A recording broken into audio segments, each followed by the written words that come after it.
Hello guys, আসসালামু আলাইকুম। তো আজকে আমি আলু দিয়ে একটা মজার নাস্তা বানাবো। তো কিভাবে বানাচ্ছি সেটা আপনারা দেখতে থাকুন।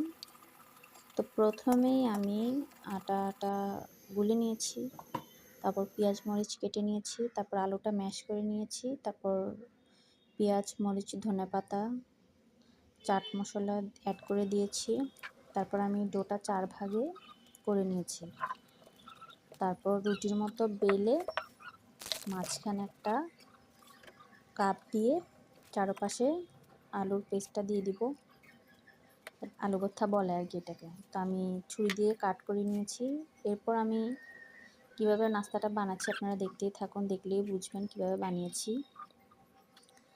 ডিজাইনটা একদম ইজি। তারপর আমি ফ্রাই প্যানে তেল দিয়ে দিয়েছি। তেলটা হালকা গরম হয়ে আসলেই নাস্তাগুলো ছেড়ে দিব, তারপর তুলে নিব। এই হচ্ছে আমার নাস্তা।